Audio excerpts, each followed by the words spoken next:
Welcome back to the study with Suraj YouTube channel. दोस्तों स्वागत है आपका अपने YouTube channel study with Suraj में।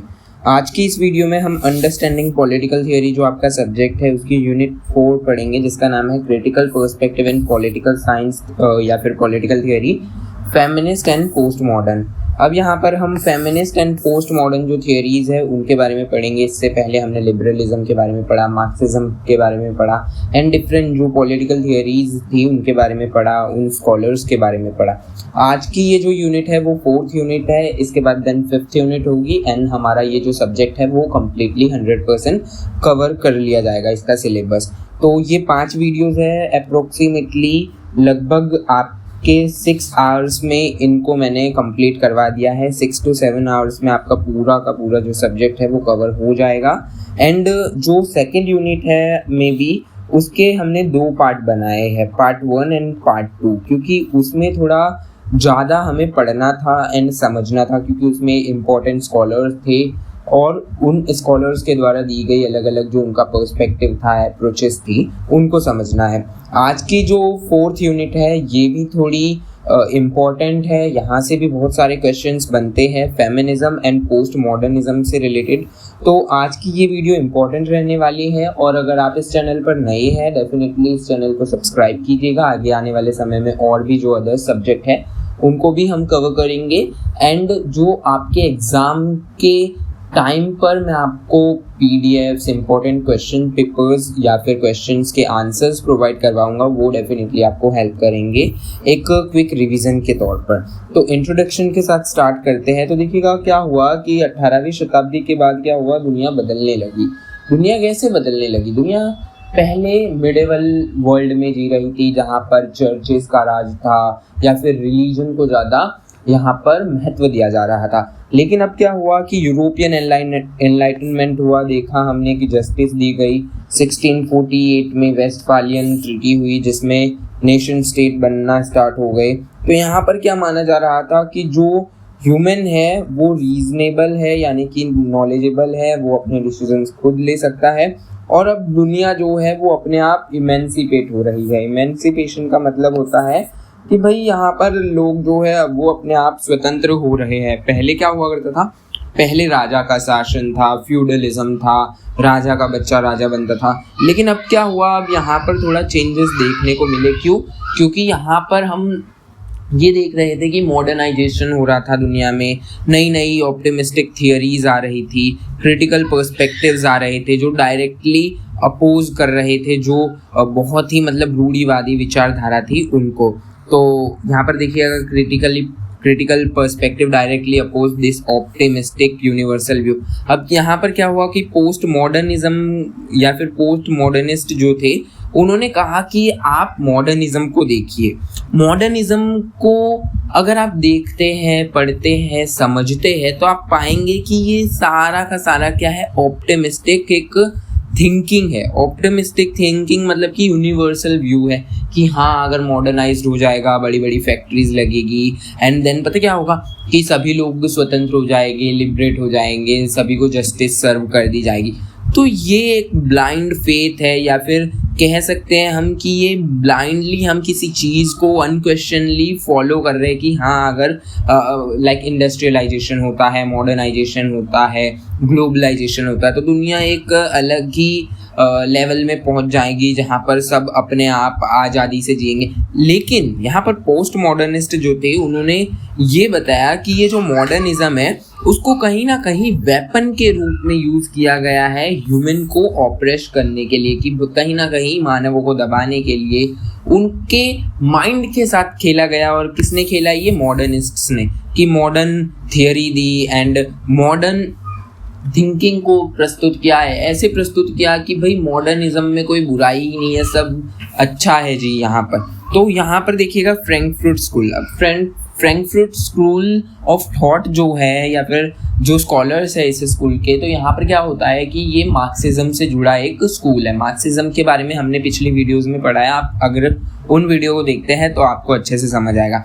तो अब ये एक क्रिटिकल थियरी थी। अब जहाँ मार्क्सिज्म की बात आ गई तो ऑब्वियस सी बात है वो मॉडर्निज्म को, इंडस्ट्रियलाइजेशन को, और हम कह सकते हैं कि जितने भी कैपिटलिस्ट सोसाइटी या कैपिटलिज्म है उनके अपोज करेंगे, उनका क्रिटिसिज्म करेंगे। तो यही सीन यहाँ पर भी क्रिएट किया गया। तो क्रिटिकल थियरी थी, इस्टेब्लिश की गई थी किसके द्वारा? फ्रैंकफर्ट स्कूल के जो स्कॉलर्स थे उनके द्वारा। कब की गई थी? जर्मनी में, और 1930 में।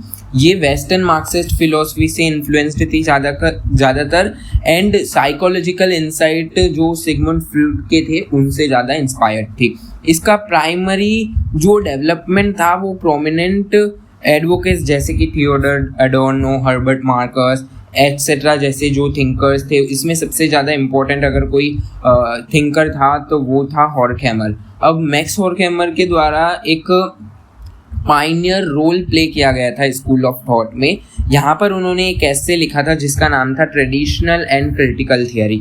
अब हॉर्खैमर ने इस एस्से में डिफाइन किया कि भाई डिसिप्लिन की बाउंड्रीज क्या है for the very first time, कि भाई किस हद तक हम इस डिसिप्लिन को पढ़ सकते हैं। उन्होंने एक्सप्लेन किया traditional theory of limit itself to simply understanding और explaining how a society function, कि भाई उन्होंने एक्सप्लेन किया कि ट्रेडिशनल थियरी जो है वो एक्सप्लेन करती है कि भाई किस तरीके से हम सोसाइटी को चलाते हैं, किस तरीके से सोसाइटी चलती है। एक जेन्युइनली क्रिटिकल थियरी और explicitly oriented towards actively criticising changing the society, कि भाई सोसाइटी को बदलने के लिए उन्होंने कहीं ना कहीं एक क्रिटिकल थियरी दी थी। उन्होंने कहा कि a theory can only qualify a critical if it actively seeks to liberate human beings, की एक थियरी तभी क्रिटिकल कही जाएगी जब वो एक ह्यूमन बींग को लिबरेट करने की बात करेगी उनके स्ट्रक्चरल एनस्लेविंग सिचुएशन में। अब feminist theory and post modernist theory function as two powerful critical perspective that challenge ongoing societal norms। अब फेमिनिस्ट थियरी और पोस्ट मॉडर्निस्ट थियरी जो है वो किन को चैलेंज करते हैं? सोसाइटल नॉर्म्स को करते हैं। वो रेस्क्यू करते हैं ह्यूमैनिटी को from illusion of modern scientific claims, कि भाई मॉडर्निज्म में क्या है, यहाँ पर साइंस पर ज़्यादा जोर दिया जाता है कि भाई साइंस जो प्रूव करता है वही ट्रुथ है।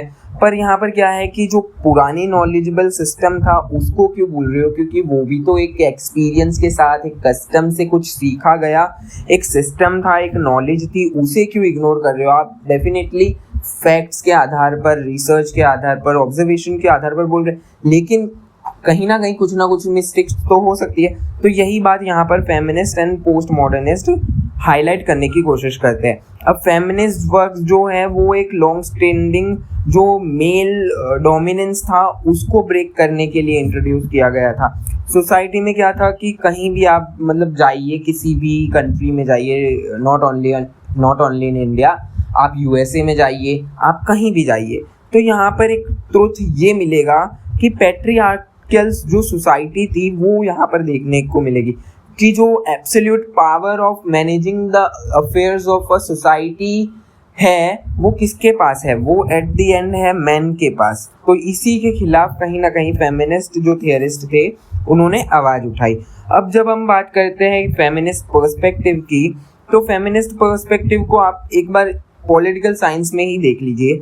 हमने इतनी सारी थियरीज पढ़ी, अब इन थियरीज में हमने कार्ल मार्क्स के बारे में पढ़ा, प्लेटो के बारे में पढ़ा, एरिस्टोटल के बारे में पढ़ा, देन बहुत सारे अलग अलग जो थिंकर्स थे, स्कॉलर्स थे, डेविड ईस्टन से लेकर अलग अलग जो स्कॉलर्स थे उनको पढ़ा, एडम स्मिथ को पढ़ा, देन हमने केनिस की थियरी देखी इकोनॉमी से रिलेटेड, हमने सब पढ़ा। क्या आपने किसी भी फीमेल स्कॉलर का नाम सुना अभी तक? तो यहाँ पर ये मुद्दा उठाया गया सबसे पहले कि भाई आप किसी भी फील्ड को देख लीजिए, किसी भी सब्जेक्ट को देख लीजिए, आप किसी भी तरीके की सोसाइटी को देख लीजिए, जो सोसाइटी में बुक्स लिखी गई है उनको देख लीजिए, वहाँ पर आपको एक ही डोमिनेंस मिलेगा और इसेंशियली वो डोमिनेंस किसका है? मेल थियरिस्ट्स का। हिस्ट्री भी अगर लिखी गई है तो मेल पर्सपेक्टिव से लिखी गई है। तो यहाँ पर ऑलमोस्ट हिस्टोरिकली देखा जाए तो विमेन को निगलेक्ट किया गया है, मेल डोमिनेटेड सोसाइटी देखी गई है, मेल द्वारा मैनेज एक सोसाइटी देखी गई है। तो इसीलिए यहाँ पर एक पर्सपेक्टिव इंट्रोड्यूस किया गया 19वीं शताब्दी में, जिसे एक टर्म दी गई फेमिनिज्म, हिंदी में कहते हैं नारीवाद। तो यहाँ पर क्या हुआ, 1890 में बेसिकली ये टर्म यूज की गई थी। तो इसका जो रूट है वो मॉडर्न फेमिनिज्म से जुड़ा हुआ है। अब मॉडर्न फेमिनिज्म किस तरीके से आया, ये सब के बारे में जब हम वेव्स ऑफ फेमिनिज्म पढ़ेंगे तो वहाँ पर हम जानेंगे। तो पहले का जो फाउंडेशन है, इसमें सबसे ज़्यादा इम्पोर्टेंट अगर रोल प्ले किया है तो उसमें रोल इम्पोर्टेंट प्ले करने वाली एक फेमिनिस्ट स्कॉलर थी जिनका नाम था मैरी वॉलस्टोनक्राफ्ट। इनका नाम आपको याद रख देना है क्योंकि इन्हीं ने शुरुआत कर दी थी फेमिनिज्म की, ठीक है। तो मैरी वॉलस्टोनक्राफ्ट जो थी, इन्होंने पाथ ब्रेकिंग एक बुक लिखी, उस बुक का नाम था vindication of right of women, 1792 में लिखी गई थी। अब ये जो है आपके जो असेसमेंट होते हैं SOL के बेसिकली, उसमें क्वेश्चन पूछा जाता है कि Mary Wollstonecraft wrote which book, okay. तो यहाँ पर आप इसके लिए इसे नोट कर सकते हैं। देखिएगा बेसिकली जो फर्स्ट वेव ऑफ फेमिनिज्म थी वो थोड़ा लिबरल थी। लिबरल इन द सेंस कि यहाँ पर पता है वॉलस्टोनक्राफ्ट, पहली बात तो ये कि मैरी वॉलस्टोनक्राफ्ट को फेमिनिज्म की मदर कहा जाता है। बोलते हैं ना कि father of political sciences Aristotle, so the mother of feminism is Mary Wollstonecraft. उनके द्वारा बुक कौन सी लिखी गई? A vindication of rights of women, 1792 में लिखी गई। अब वॉलस्टोनक्राफ्ट ने क्या चैलेंज किया? वॉलस्टोनक्राफ्ट जो थी उन्होंने चैलेंज किया कि भाई विमेन को इतना क्यों कोर्सन का सामना करना पड़ता है, इतना क्यों दबाया कुचला जाता है, इनको भी भाई सिटीजन राइट्स दिए जाए। पहले आप देखिएगा, आप जब एरिस्टोटल की थियरी पढ़ेंगे सिटीजनशिप की, तो वहाँ पर एरिस्टोटल कहते हैं कि हु आर द सिटीजन। तो उन्होंने सिटीजनशिप से स्लेव्स, वुमेन, चाइल्ड एंड जो सीनियर सिटीजन्स है यानी कि जो बुजुर्ग लोग होते हैं उनको अलग किया कि उनको सिटीजन काउंट नहीं करना चाहिए। क्यों? क्योंकि उन्होंने एक एक्सप्लेनेशन दी एरिस्टोटल ने कि विमेन जो है वो घर के जो चोर्स है उसमें बिजी हो जाएगी, तो उनको पता नहीं होगा कि पॉलिटिक्स कैसे कार्य करती। बुजुर्ग लोगों में इतना सामर्थ्य नहीं है कि वो एक्टिव पॉलिटिक्स में, पॉलिसी मेकिंग में पार्ट ले सके, और बच्चों में इतना मतलब कि नॉलेज नहीं है, वो इतने रैशनल नहीं है कि वो सही गलत को चूज कर सके। और स्लेव्स के बारे में एरिस्टोटल ने बताया था कि भाई स्लेव्स जो है वो कहीं ना कहीं मास्टर की सेवा में लगे पड़े होंगे, तो उनको क्या पता कि पॉलिसी वगैरह कैसे बनाई जाएगी। तो यहाँ पर कहीं ना कहीं क्या किया था एरिस्टोटल ने, सिटीजनशिप में इन 4 लोगों को अलग रखा था। तो यहाँ पर जो स्कॉलर्स थे, स्पेसिफिकली लिबरल स्कॉलर्स, उन्होंने कहा कि भाई आप सिटीजनशिप राइट्स से विमेन को कैसे अलग कर सकते हैं। क्यों उनको अलग रखना? क्योंकि विमेन जो है उनके पास भी उतनी पोटेंशियल है, रैशनैलिटी है जितनी मेन के पास है। तो आप क्यों विमेन को डिफरेंट आईने से देखते हैं एंड मेन को डिफरेंट पर्सपेक्टिव से देखते हैं? तो उनके द्वारा ये फेमसली असर्ट किया गया था, एक बताया गया था that nurture rather than nature is the true cause of gender distinction। अब ये देखिए कितनी बढ़िया लाइन बोली है इनके द्वारा कि भाई आपके द्वारा जो पालन पोषण किया जाता है ना विमेन का, कि भाई एक लड़की अगर है तो उसे घर में रहना है, घर के काम सीखने हैं, एटसेट्रा एटसेट्रा, और लड़का है तो अक्सर हम देखते हैं कि मर्द को दर्द नहीं होता और लड़के रोते नहीं है, ऐसा सिखाया गया है। तो ये नर्चर में दिक्कत है, नेचर में नहीं। नेचर ने तो सभी को एक समान बनाया है। बायोलॉजिकल डिफरेंस हो सकता है कि एक विमेन की बायोलॉजिकली जो कंडीशन है वो अलग है, एक मैन की बायोलॉजिकल कंडीशन अलग है, लेकिन जो नेचर के द्वारा बनाई गई वो एक डिस्टिंक्शन अलग है, एक जो कहते हैं कि डिफरेंस अलग है। लेकिन जो नर्चरिंग डिस्टिंक्शन है या डिस्क्रिमिनेशन है वो अलग है। क्योंकि यहाँ पर क्या होता है, हम हमेशा मैन एंड विमेन में डिफरेंस ढूंढते रहते हैं कि भाई वो विमेन है तो वो ये कार्य नहीं कर पाएगी, या मैन है तो मैन को क्या कार्य करना चाहिए। तो मैन को बेसिकली हमने क्या किया है कि उनको मास्कुलिन कार्य दिया है कि जो ज़्यादा खतरनाक कार्य है वो मैन करेगा और जो सॉफ्ट से कार्य है वो विमेन करेगी। तो नेचुरली यहाँ पर क्या डिफरेंस है? नेचुरल डिफरेंस यहाँ पर सेक्स का है कि विमेन जो है वो बायोलॉजिकली विमेन है और मैन जो है वो बायोलॉजिकली मैन है। अब यहाँ पर नेचर ने तो उनको विमेन और मैन में डिस्क्राइब कर लिया, लेकिन नर्चरिंग जो पालन पोषण है इसमें हमने कुछ ज़्यादा ही एड ऑन कर लिया कि किस तरीके से क्या जीना है, कैसे मरना है, एटसेट्रा।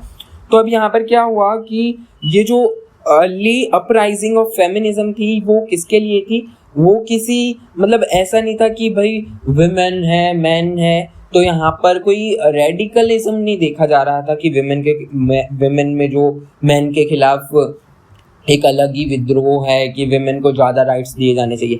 बेसिकली यहाँ पर क्या था कि जो ये अर्ली फाउंडेशन ऑफ फेमिनिज्म था, यहाँ पर इक्वल राइट्स की बात की गई कि आप मैन को जितने इक्वल मतलब राइट्स दे रहे हो उतने वुमेन को भी दे दो, हमें कोई ज़्यादा राइट्स नहीं चाहिए।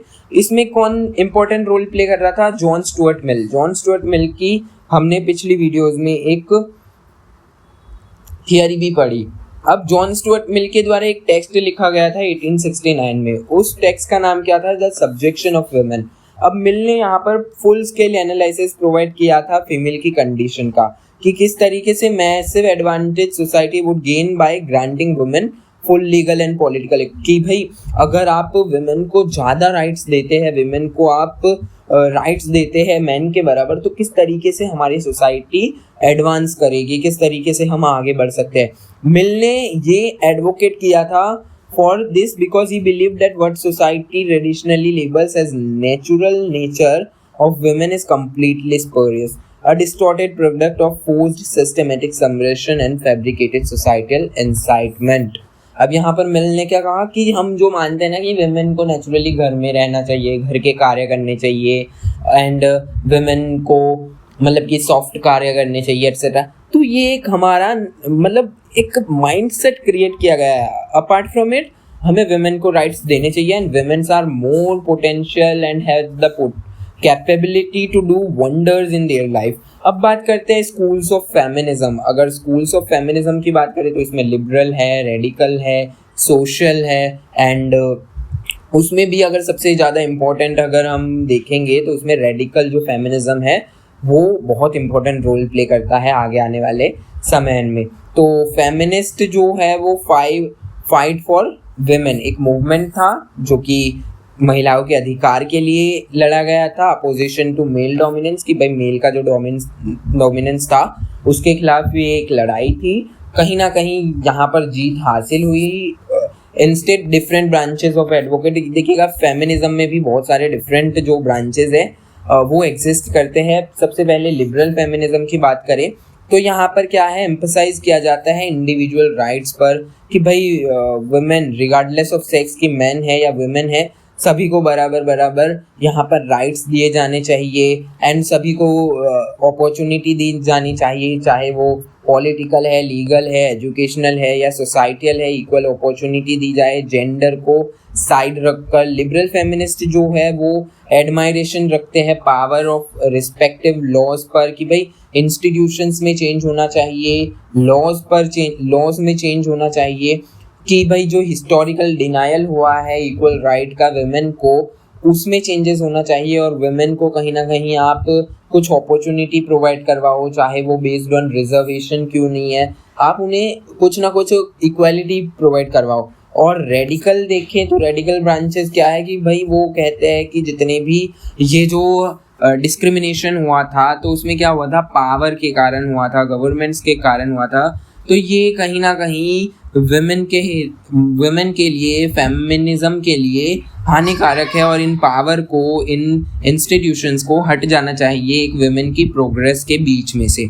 तो यहाँ पर क्या हुआ कि both women and man are rational beings, ये कौन मानते हैं? लिबरल्स मानते हैं, और वो एक दूसरे को एक जैसा मानकर साथ में काम कर सकते हैं, साथ में पार्टिसिपेट कर सकते हैं, जैसे कि J.S. मिल ने कहा, वॉलस्टोनक्राफ्ट ने कहा।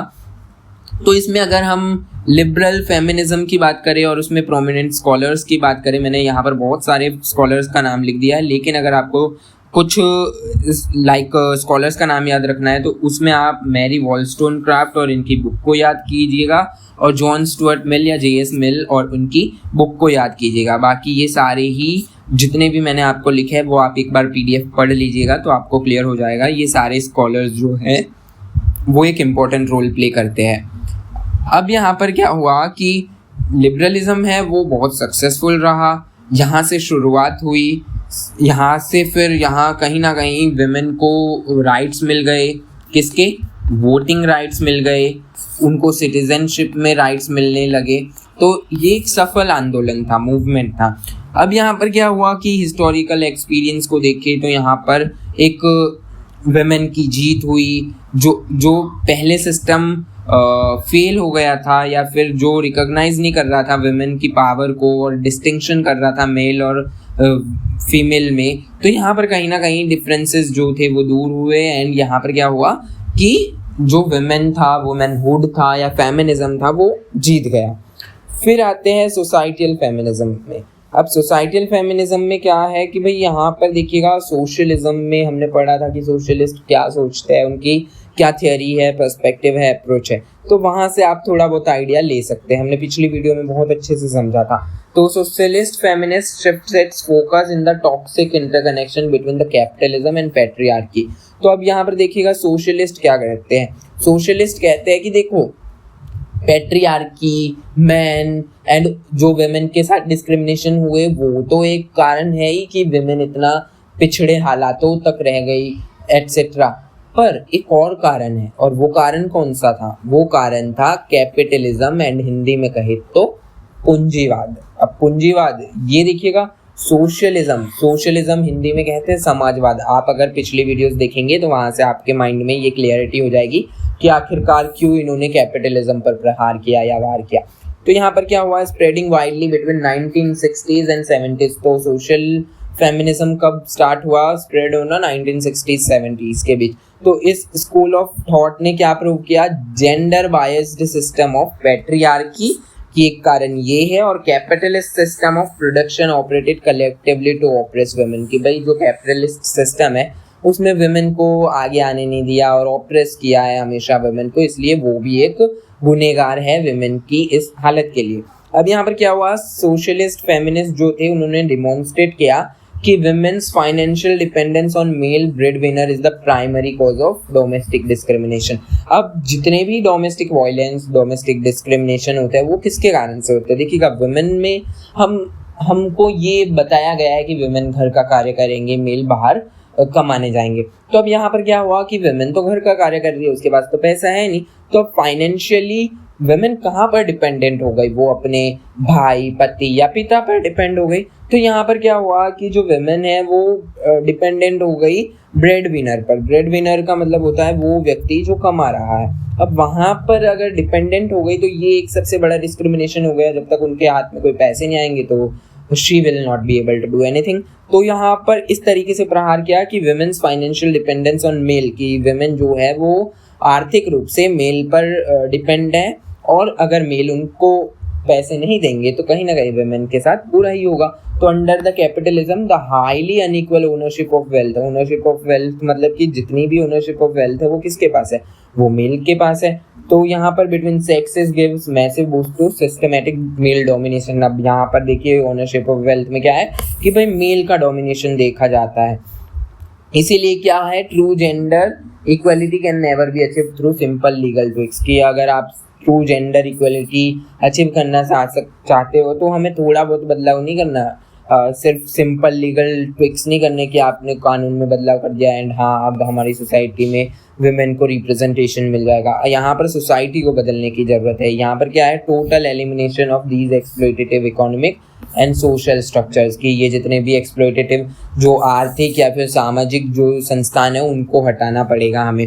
तो यहाँ पर क्या हुआ, the quest for women's liberation is seen as an inseparable part of the larger global struggle for economic, social and political justice. तो अब यहाँ पर क्या हुआ कि वुमेन्स के लिबरेशन को हम लार्जर व्यू में देखें तो इंसेपरेबल पार्ट है वर्ल्ड का, क्योंकि यहाँ पर देखिएगा सिर्फ ये जो वुमेन के राइट्स की बात होती है वो सिर्फ इंडिया में नहीं होती, वो यूरोप में भी हो रही है, यूएसए में भी हो रही है, इटली में भी हो रही है, और अलग अलग जो कंट्रीज है वहाँ पर भी उनके राइट्स की बात हो रही है। कहीं ना कहीं वुमेन वहाँ भी ऑप्रेस्ड है और यहाँ भी ऑप्रेस्ड है। अगर बात करें इसके इम्पोर्टेंट स्कॉलर्स की तो इसमें बारबारा एनरिच है, देन चार्लोट पर्किंस गिलमैन है, जोनाना बर्नर, सिल्विया फेडरिची। तो ये कुछ यहाँ पर स्कॉलर्स है, आप पढ़ लीजिएगा। पर इस जो ब्रांच है सोसाइटल या फिर सोशल फेमिनिज्म, इसको भी कहीं ना कहीं क्रिटिसिज्म का सामना करना पड़ा था। यहाँ पर क्या हुआ, revolutionary Marxist Alexandra Kollontai's sharply criticised main stream bourgeois feminist. तो इन्होंने बॉर्जुआ फेमिनिस्ट को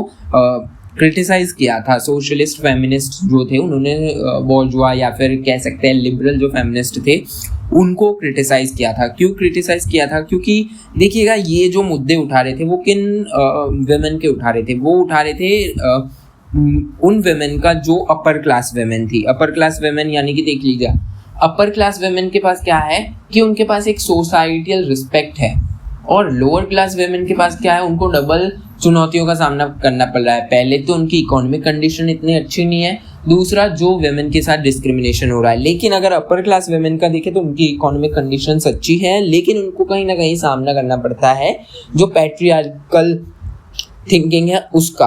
तो यहाँ पर सोशलिस्ट फेमिनिज्म ने यही बताया कि जो ये बोर्जुआ या फिर कह सकते हैं लिबरल फेमिनिस्ट है, वो आवाज़ उठाते हैं महिलाओं की, लेकिन वो अपर क्लास वेमेन की उठाते हैं। What about the working class poor जो वेमेन है उनका क्या? They are still being oppressively oppressed, मतलब कि वेल्दी विमेन जो है वो उनको ऑप्रेस्ड कर रही है। क्यों? क्योंकि भाई ये जो पुअर विमेन है वो जाती है अमीरों के घर में मेड के रूप में कार्य करने, तो वहाँ पर वेल्दी विमेन उनसे ज़्यादा कार्य करवाती है वगैरह वगैरह, यहाँ पर ये बताया गया। अब बात करते हैं रेडिकल फेमिनिज्म की। तो रेडिकल फेमिनिज्म जो है वो कंप्लीट रेवोल्यूशनरी रीऑर्डर मांगता है कि भाई male dominated society completely change करो। ऐसा नहीं कि आप थोड़ा कैपिटलिस्ट में चेंज करते हो, थोड़ा इंस्टीट्यूशन में चेंज करते हो, वोटिंग राइट देते हो, इतना चेंज हमें नहीं चाहिए। इतना तो हमने ले लिया, अब हमें चाहिए एक स्टेप आगे का चेंज। वो स्टेप कैसा है? कंप्लीट चेंज, कंप्लीट यानी कि absolute change.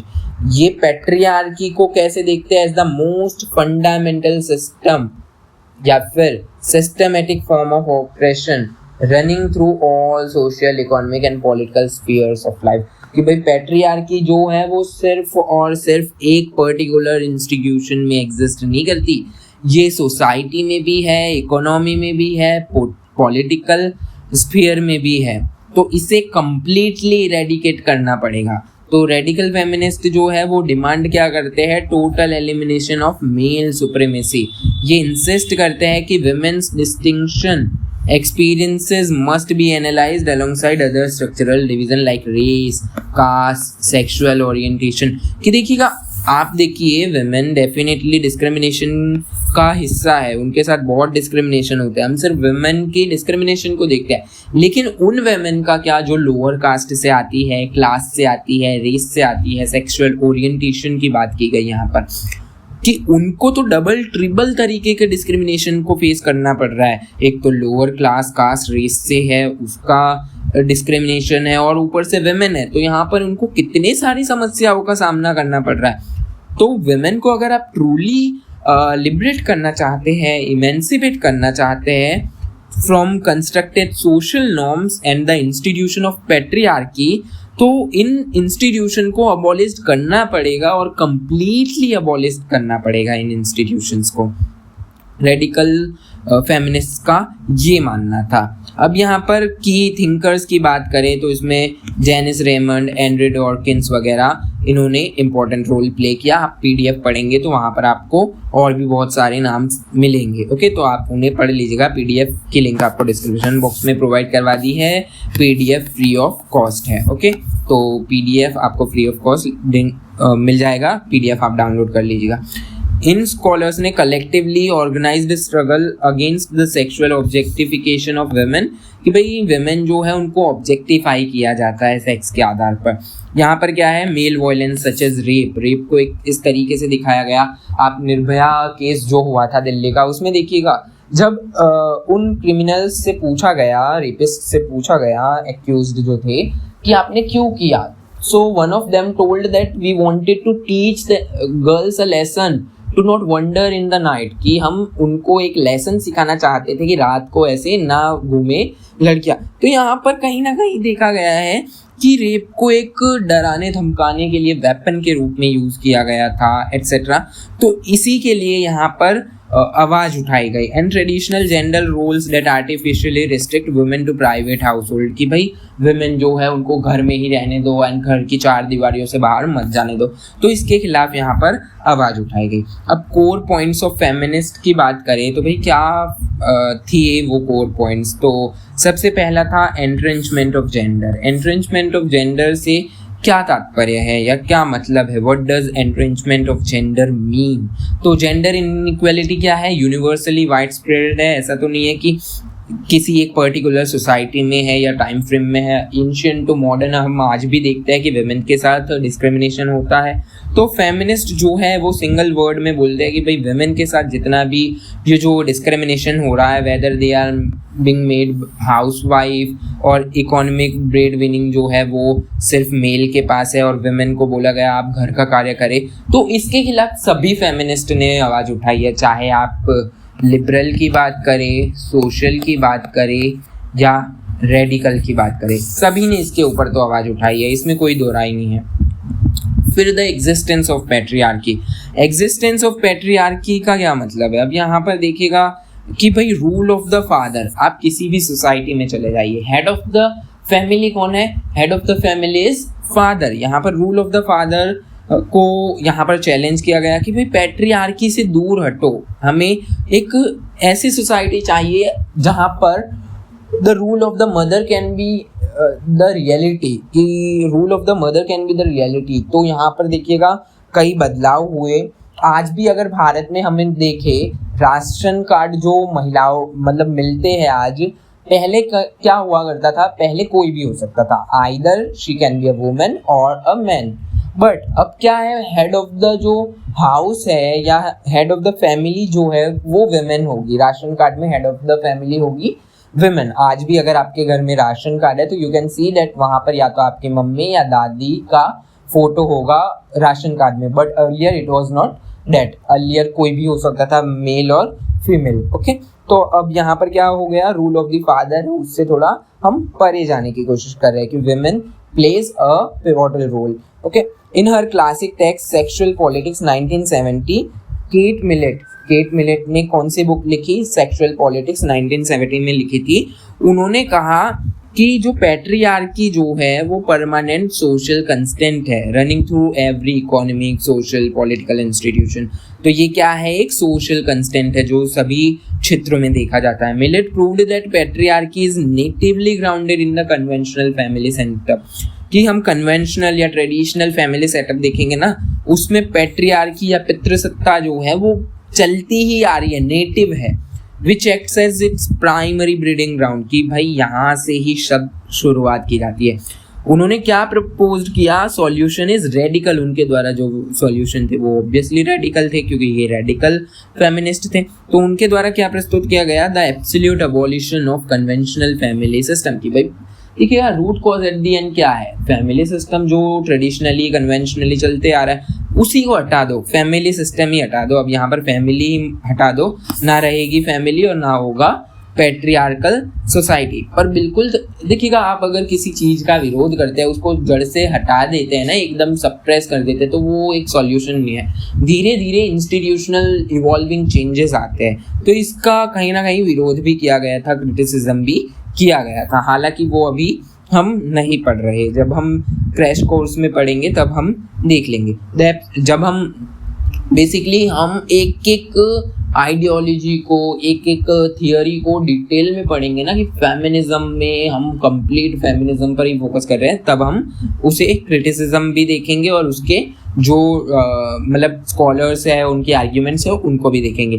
The absolute need for change, कि अब यहाँ पर एब्सोल्यूट नीड है ऑफ चेंज, की बदलने की ज़रूरत है, बहुत ज़्यादा बदलने की ज़रूरत है। अब क्या है? सोसाइटी है, सोसाइटी में पैट्रियार्की है। पैट्रियार्की कहाँ से आई आप समझ चुके होंगे। अब वाइल लिबरल फेमिनिस्ट जो है वो फोकस करते हैं किस पर? कि इंस्टीट्यूशंस को, लॉज को स्ट्रेंथन करो। रेवोल्यूशनरी फेमिनिस्ट किस में डिमांड करते हैं? Total social overhaul. और सोला स्मिथ फायरस्टोन जो है उनकी एक बुक थी द डायलेक्टिक्स ऑफ सेक्स 1970, उन्होंने एक यूनिक रेडिकल सॉल्यूशन प्रोवाइड किया था। उन्होंने ये सॉल्यूशन प्रोवाइड किया था कि disagreeing with classic socialist feminist, इन्होंने क्लासिकल जो सोशलिस्ट फेमिनिस्ट थे उनके साथ एक डिसएग्रीमेंट जताया था। और उन्होंने कहा था फायरस्टोन ने कि society is fundamentally structured by the biological process of reproduction rather than production.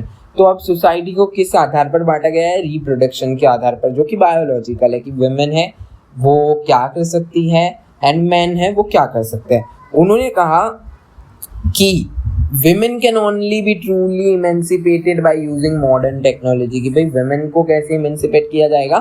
Modern technology के हिसाब से। कैसे कि भाई जो रिप्रोडक्शन है वो टेस्ट ट्यूब बेबीज के रूप में करो, मतलब कि जो नॉर्मल या फिर नेचुरल जो प्रोसेस होता है रिप्रोडक्शन का उसे हम स्किप कर सकते हैं। अब हमारे पास टेक्नोलॉजी है and we can go for test tube babies to fully outdo their biological roles कि भाई वेमेन को मैरिज करनी एक्सेट्रा, ये चीजें करने की अब जरूरत नहीं है। तो यहाँ पर रेडिकल जो फेमिनिस्ट थे उनका ये सोचना था to eliminate systematic vulnerability of women. तो इस तरीके की यहाँ पर आइडियोलॉजी थी।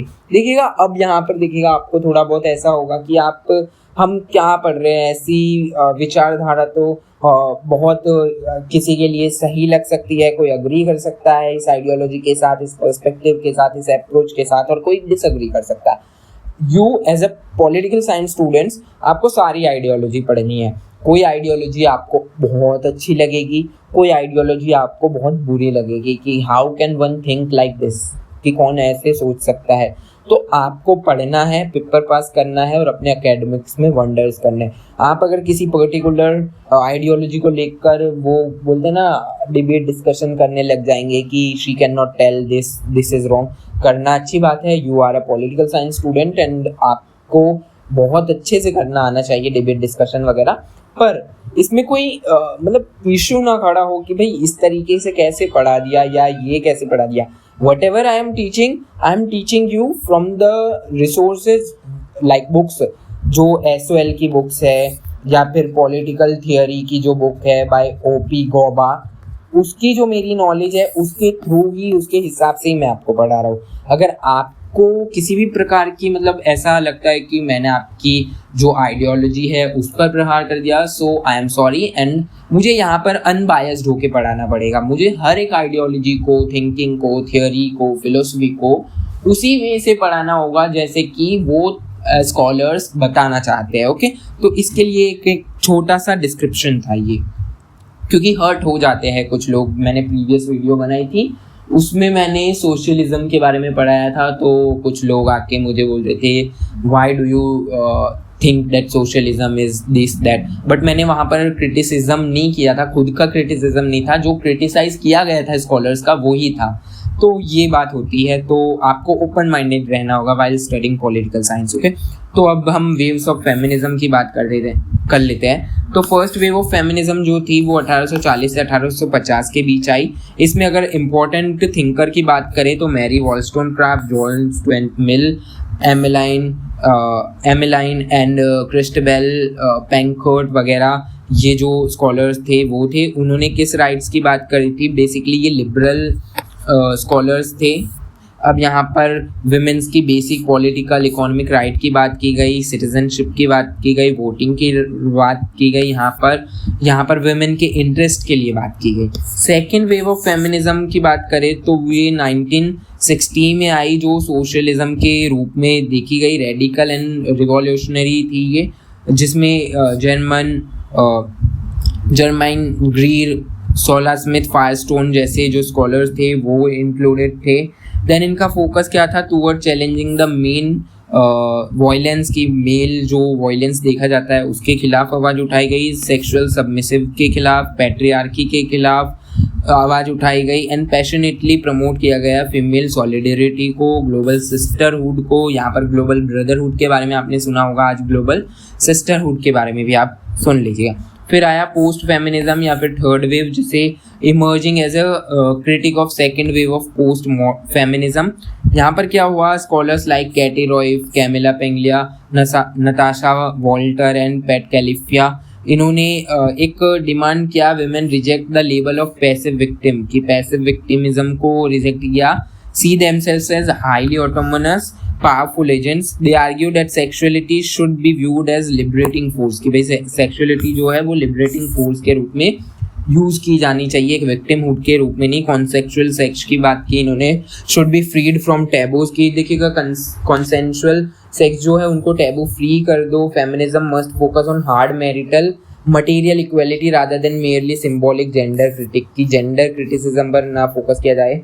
फिर बात आती है पर्सनल इज पॉलिटिकल। यहाँ से एक क्वेश्चन जरूर बनता है, मैं इसे स्टार में कन्वर्ट करूँगा ये जो पर्सनल इज पॉलिटिकल जो स्लोगन दिया गया था वो कैरोल हेनिज के द्वारा 1969 इनके द्वारा एक आर्टिकल लिखा गया था, द पर्सनल इज पॉलिटिकल।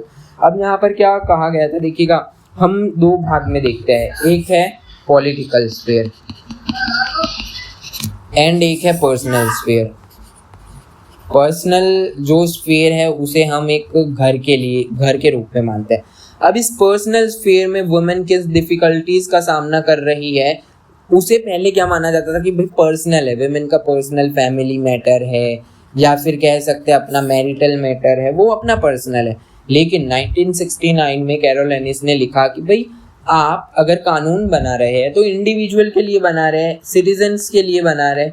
अगर आप वुमेन को सिटीजन मानते हैं तो वुमेन के साथ जो डिस्क्रिमिनेशन उसके पर्सनल स्फीयर में हो रहा है, आइसोलेशन में हो रहा है, उसे भी पॉलिटिकली मानो ना, क्योंकि उसे भी पॉलिटिकल स्फीयर में लाने की जरूरत है यहाँ पर।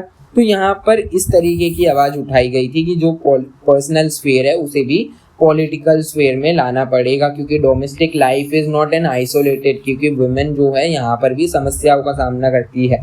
It is direct reflection of brother political decisions and power dynamics in her work.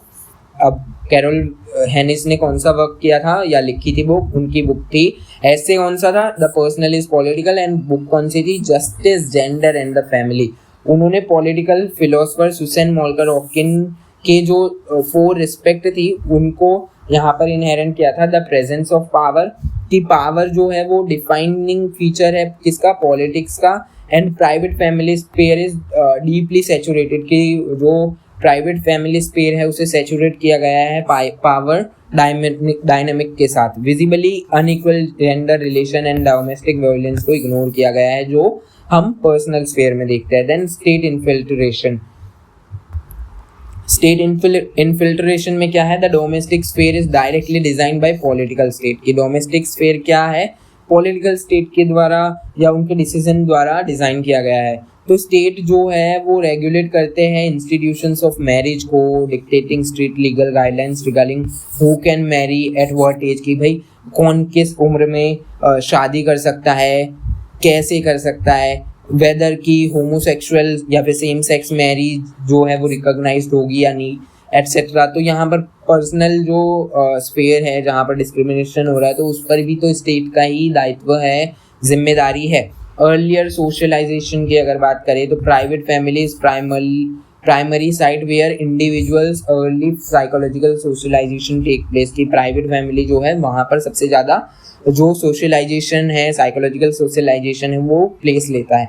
Naturally अगर बात करें पेट्रियार्कल नॉर्म्स की and gender division of labour from childhood, की भाई किस तरीके से विमेन को हमेशा से घर में गोल रोटी बनाने के लिए एक जिम्मेदारी दे दी जाती है। स्ट्रक्चरल बैरियर की बात करें तो एक अनफेयर डिवीजन देखा जाता है डोमेस्टिक लेबर में, कि भाई डेफिनेटली एक मैन भी जाता है, man definitely earns money for his family, although he earns money, he feed his child or his women, but जो women का हार्ड वर्क है उसे निगलेक्ट नहीं किया जा सकता, मेल का हार्ड वर्क भी निगलेक्ट नहीं किया जा सकता, बहुत हार्ड वर्क करते हैं, लेकिन women भी बहुत हार्ड वर्क करती है अपने पर्सनल स्फीयर में, तो उसे हम निगलेक्ट नहीं कर सकते। हमें ऐसा नहीं कह सकते कि आपको क्या है, आपको घर में सिर्फ खाना बनाना है, झाड़ू पोछा करना है, वो भी एक बहुत हार्ड वर्किंग वर्क है, तो उसके बारे में यहाँ पर चर्चा की गई। Then Hawking strongly rejected the classical liberal view that family is private, कि फैमिली जो है वो प्राइवेट है, इसको क्रिटिसाइज किया गया था हॉकिंग के द्वारा। Century exempted from the rules of justice, calling for the creation of truly guardless genderless society by fundamentally changing school curricula and legal structure of marriage, कि भाई स्कूल का करिकुलम जो है वो चेंज करने की ज़रूरत है एंड जो स्ट्रक्चर ऑफ मैरिज है उसे चेंज करने की ज़रूरत है। फिर आती है सेक्स एंड जेंडर डिबेट। अब सेक्स एंड जेंडर डिबेट में क्या है कि एक मोन्यूमेंटल बुक लिखी गई थी, द सेकेंड सेक्स 1949 में फ्रेंच राइटर साइमन डे ब्यूवॉर के द्वारा। उन्होंने एक ऑब्जर्व किया था कि उन्होंने ऑब्जर्व ये किया था कि one is not born but rather becomes a women. ये हाईलाइट मैंने इसलिए किया है क्योंकि बहुत इम्पॉर्टेंट है। अगर आप इनसे स्टार्ट करते हैं अपनी पॉलिटिकल साइंस के जितने भी आंसर्स हैं आप किसी स्कॉलर्स को कोट करते हैं एंड देन लिखते हैं, देन आपके आंसर्स की प्रोडक्टिविटी बढ़ती है। तो देखिएगा, one is not born but rather becomes a women. तो यहाँ पर क्या उन्होंने प्रूव करने की कोशिश की है कि देखिएगा, सेक्स जो है वो बायोलॉजिकली है, नेचुरल है सेक्स। बट जब हम बात करते हैं जेंडर की, तो जेंडर क्या है? सोसाइटल मेड है। सोसाइटी ने डिफ्रेंशिएट किया है कौन मेल है कौन फीमेल है। यहाँ पर बताया गया है कि भाई मैन जो है वो मास्कुलिन है, हार्ड वर्किंग है, वो कभी रोते नहीं, मर्द को दर्द नहीं होता। ये सोसाइटी ने बनाया है। एट द एंड अगर कुछ डिफरेंस है तो वो बायोलॉजिकल डिफरेंस है। एंड बायोलॉजिकल डिफरेंस में क्या आता है? रिप्रोडक्शन, मेंस्ट्रुएशनल वगैरह जो है वो विमेन में देखे जाते हैं, मेल में नहीं देखा जाता ये। तो यहाँ पर इसी तरीके की बात की गई। तो सेक्स एंड जेंडर का हमने यहाँ कंप्लीट कर लिया।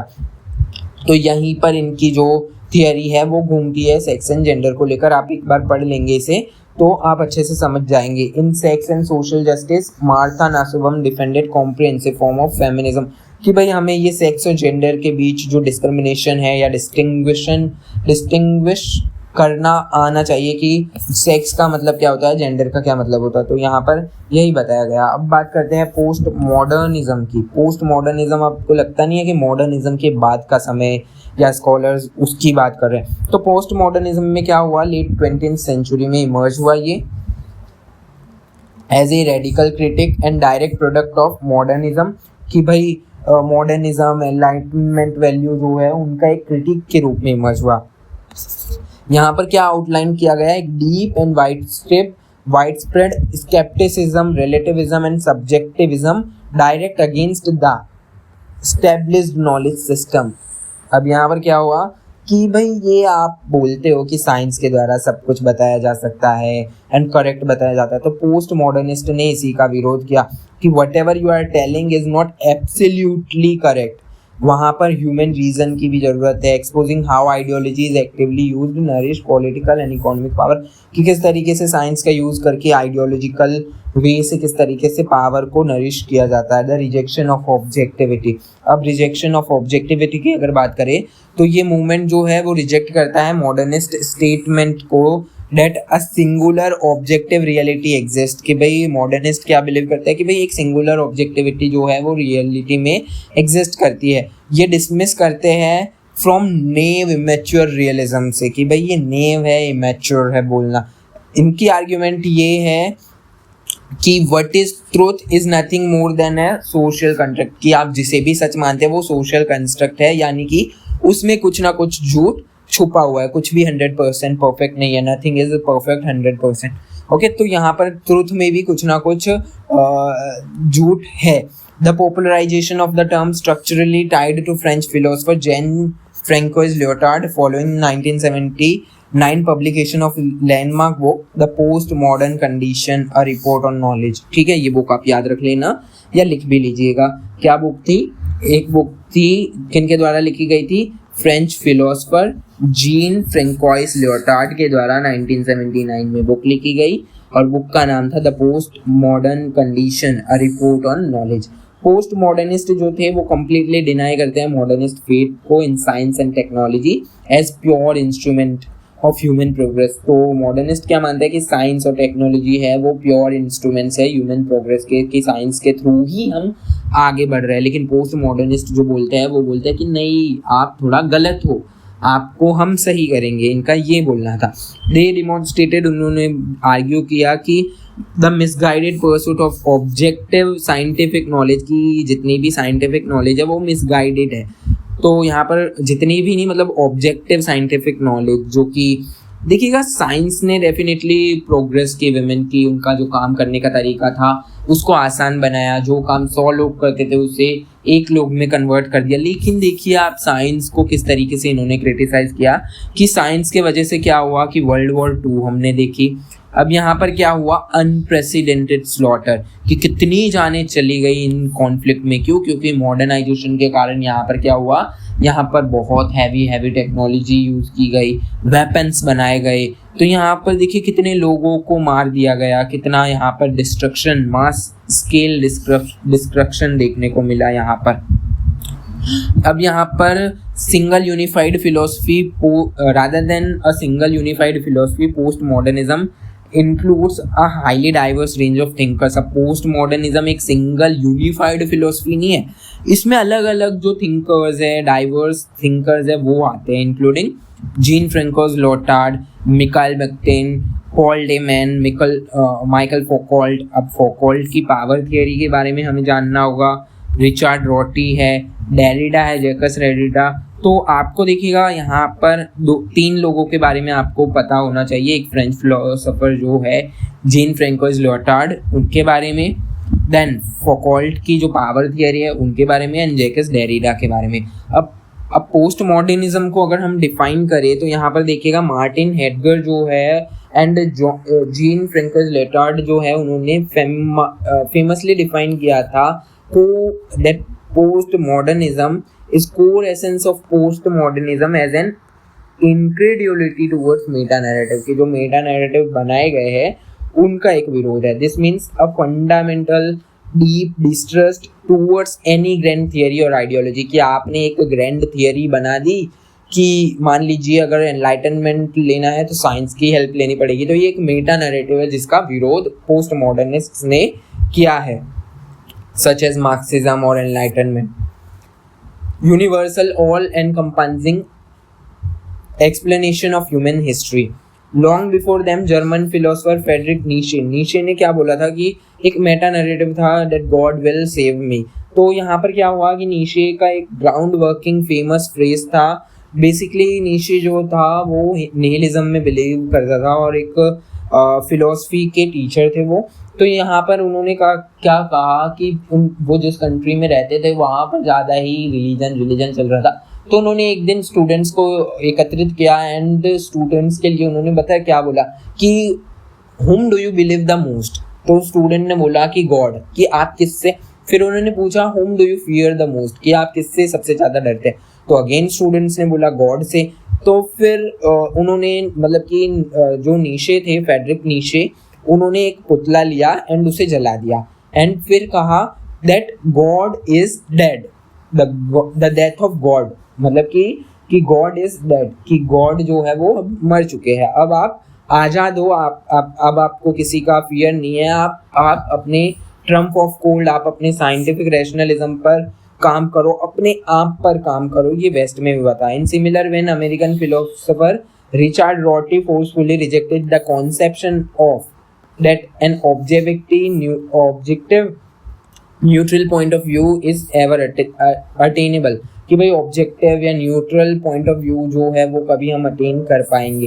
तो इस तरीके से यहाँ पर चर्चा हुई. अब हम सोशियोलॉजिकल डेजिग्नेशन की बात करें तो an epochal shift is how a collective human life is organised, moving rapidly away from centralized hierarchical control towards decentralized network structures. Aesthetic genre की बात करें, an artistic and literary style that experiments with playful non-linear narrations, mixed architectures and popular culture, blurring the line between high and low art. कि भाई एक line है कि इसे blur कर दिया जाए, एक हाई एंड लो आर्ट के बीच की लाइन. फिलोसफिकल क्रिटिक थे.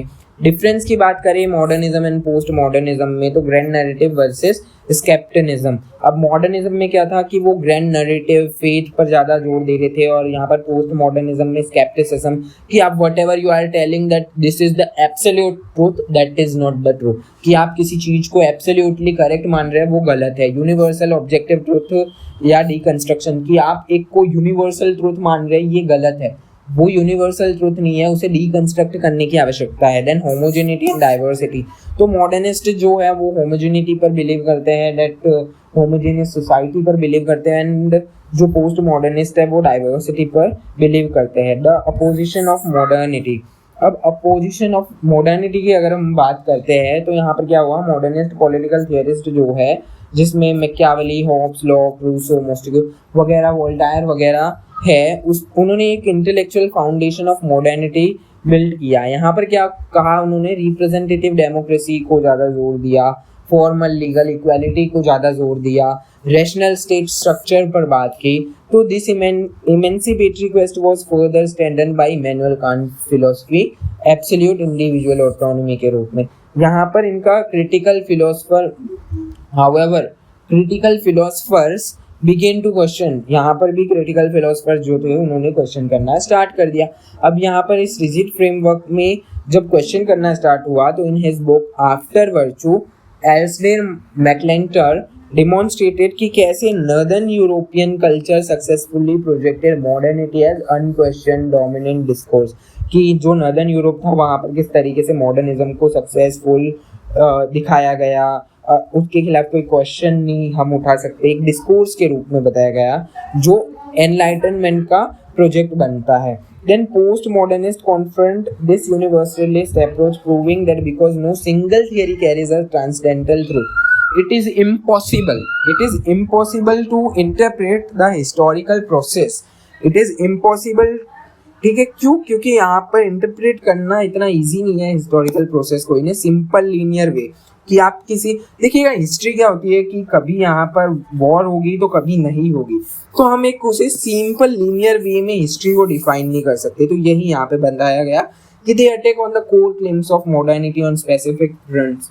दे insist that human psychology and nature are completely socially determined by cultural forces rather than being fixed at birth. Then they prove that reason and logic are not universally. They proved that they insist that human psychology and nature are completely socially determined by cultural forces rather than being fixed at birth. They prove that reason and logic are not universally valid laws. They are merely conceptual constructs, कि क्या है भाई, वो prove करते हैं reason and logic जो है universally valid laws नहीं है, वो सिर्फ एक कॉन्सेप्ट्स है, कॉन्सेप्चुअल कंस्ट्रक्ट्स है जिसे हम वैलिड मान रहे हैं इंटेलेक्चुअल ट्रेडिशन में या फिर एब्सोल्यूट मान रहे हैं। They reject philosophical foundationalism, denying that human beings can ever acquire a perfectly justified final knowledge of neutral reality. तो इनका पोस्ट मॉडर्निस्ट का मानना था कि भाई ह्यूमन इंटेलेक्चुअल सोसाइटी जो है वो कभी भी एक ऐसी सोसाइटी नहीं बन पाएगी जहाँ पर 100% ट्रूथ हमें देखने को मिलता है। अब हम फैकल्ट एंड दरिडा की बात करें तो मिचेल फैकल्ट जो है उन्होंने पावर के बारे में बताया। अब पावर के बारे में इन्होंने बताया एंड डिस्कोर्स के बारे में बताया। देखिएगा, इन्होंने पावर बताया, इन्होंने पावर के बारे में ये बताया था कि power is everywhere. Power is everywhere से क्या तात्पर्य है कि जब हम बात करते हैं पावर की तो इसमें बताया गया था कि पावर जो है वो इंस्टीट्यूशंस में होती है या फिर पावर है वो एक मैन में होती है। बट पावर की थियरी जो दी गई यहाँ पर फैकल्ट के द्वारा, वो फैकल्ट ने बताया कि पावर जो है वो एवरीवेयर है। पावर को किस तरीके से मैनिपुलेट किया जाता है या एक्वायर किया जाता है, तो उन्होंने बताया कि पावर को डिस्कोर्स के थ्रू एक्वायर किया जाता है। अब डिस्कोर्स क्या है? डिस्कोर्स एक नरेटिव है। नरेटिव का मतलब देख लीजिएगा, यहाँ पर मैं आया, मैंने आपको बोला कि ये XYZ चीज़ है एंड यहाँ पर मैं आपको इसके थ्रू आपको एमेंसिपेट कर सकता हूँ, मैं आपको ये नॉलेज गेन करवा सकता हूँ, आपकी एनहांसमेंट होगी एट्सेट्रा एट्सेट्रा। अब यहाँ पर आप मुझे फॉलो करने लग गए, तो यहाँ पर क्या हुआ, अब मैं आपके सामने एक पावरफुल व्यक्ति बन गया, चाहे मैं नरेटिव से बना या किसी भी तरीके से बना, आप मेरी एक रिस्पेक्ट कर रहे हैं। तो ये यहाँ पर इन्होंने डिस्कोर्सेस के रूप में बताने की कोशिश की। तो डिस्कोर्स क्या है? Such as how society defines criminality. Criminality को किस तरीके से डिफाइन किया जाता है? देखिएगा, अब एक बिल्डिंग है, एक बिल्डिंग में इलीगल तरीके से बिल्डिंग बनाई गई। अब इस बिल्डिंग को जब बनाया गया तो इसमें कई सारे जो डिपार्टमेंट्स थे, इंस्टीट्यूशंस थे, उनकी गलती थी। अब उस बिल्डिंग में आग लग जाती है। उस बिल्डिंग में आग लगने के बाद क्या होता है? उस बिल्डिंग में आग लगने के बाद कुछ लोग मर जाते हैं। अब जो लोग मर गए तो यहाँ पर न्यूज़ में या फिर जो आप कहीं सुनते हैं प्रोफेशनलिज्म में, तो वहाँ पर आप क्या पाएंगे? वहाँ पर इसे एक डिस्कोर्स का रूप दे दिया जाएगा। वहाँ पर आपको ये नहीं बताया जाएगा कि XYZ पीपल died या फिर killed in a fire. They will tell that 21 casualties were there. Casualty word का यूज किया जाएगा कि भाई एक कैजुअलिटी हुई थी इस आग के कारण। तो यहाँ किस तरीके से क्रिमिनलिटी, यानी कि अगर हम देखें तो जो लोग मरे वो एक मतलब कि उनका मर्डर कह सकते हैं उन डिपार्टमेंट्स के द्वारा जिन्होंने वो इलीगल बिल्डिंग को बनने दिया। पर यहाँ पर क्या बोला गया? कैजुअलिटी। अब कैजुअलिटी जो हो गई तो कैजुअलिटी को क्रिमिनलिटी से बचाया गया कि सोसाइटी ने यहाँ पर डिस्कोर्स क्रिएट कर दिया गया। अब यही बात यहाँ पर मिचेल फौकॉल्ट बताने की कोशिश करते हैं कि जिसका डिस्कोर्स, जिसका नैरेटिव फैलाने का तरीका जितना इजी होगा और लोगों ज़्यादा से ज़्यादा लोगों तक पहुँचा सकता है, वो जीत जाएगा। तो in his landmark text discipline and punish the history of sexuality, Foucault tracked the historical rise of regulatory bio power. Bio power में उन्होंने क्या बताया कि देखिएगा प्रिजन्स जो है वो किस तरीके से मैनेज करते हैं। प्रिजन्स में देखिएगा इतने सारे प्रिजनर्स है, एक आप जेल देखिए, जेल में इतने सारे प्रिजनर्स है, तो इनको मैनेज करने के लिए हर एक प्रिजनर्स के पीछे तो एक एक पुलिसमैन को नहीं लगाया जा सकता। तो इन्होंने एक पैनोप्टिकॉन का एक फॉर्मूला दिया। पेन मतलब क्या होता है, देखिएगा ये एक बिल्डिंग बना दी गई, यहाँ पर बहुत सारे प्रिजनर्स हैं। अब इस बिल्डिंग के ऊपर एक पुलिसमैन को दूरबीन लेके और एक गन के साथ खड़ा कर दिया। अब ये जो मैन है वो यहाँ के सारे जो प्रिजनर्स है उन पर नज़र रखे हुए हैं, और यहाँ पर जो प्रिजनर्स घूम रहे हैं उनको पता है कि हमारे ऊपर कोई नज़र रख रहा है।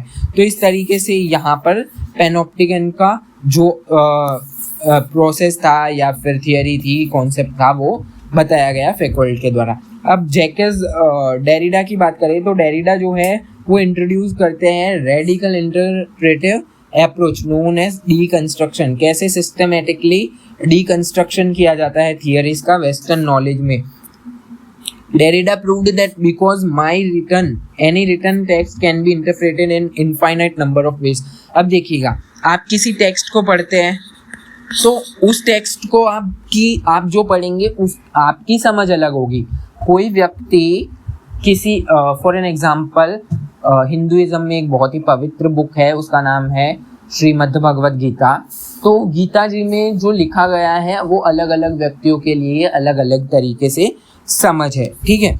तो अब यहाँ पर क्या हुआ कि आप किसी बुक को पढ़ते हैं तो उसका डिकंस्ट्रक्शन जो करते हैं वो आप अलग अलग तरीके से करते हैं। देखिएगा, ऑथर ने किस इंटेंशन से वो बुक लिखी थी आपको नहीं पता। अब आप पढ़ के उसका क्या मीनिंग निकालते हैं आपको नहीं पता। अब दूसरा जो पढ़ता है उसमें क्या मीनिंग निकालता है उसको नहीं पता। तो यहाँ पर क्या होता है, जब आप फर्स्ट रीडिंग करते हैं तो आपके पास कोई एक अलग ही तरीके की अंडरस्टैंडिंग होती है, सेकेंड यूनिट में एक अलग अंडरस्टैंडिंग मिलती है, थर्ड यूनिट में एक अलग अंडरस्टैंडिंग मिलती है। तो डेरिडा यही बताने की कोशिश करते हैं कि भाई यहाँ पर जब हम चीज़ को डीकंस्ट्रक्ट करते हैं and again infinite number of ways हम इंटरप्रेट करने की कोशिश करते हैं, तो यहाँ पर हम पाते हैं कि नथिंग इज करेक्ट।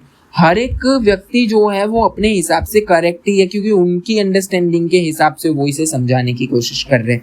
अब क्रिटिक ऑफ पोस्ट मॉडर्निज्म की अगर बात करें तो देखिएगा, revolutionary critic post modernism faces severe academic criticism. Critics argue, अब पोस्ट मॉडर्निज्म को क्रिटिसाइज किया गया है, क्यों? क्योंकि देखिएगा, क्रिटिक्स का मानना है कि पोस्ट मॉडर्निज्म जो है वो एक्सट्रीमली एम्ब्रेस करता है anti foundationalism, moral relative completely and undermine करता है possibility of asserting universal political values की जैसे ह्यूमन जस्टिस वगैरह। If all truth is entirely relative, then the historical struggles of marginalized groups against real atrocity becomes absurd and meaningless।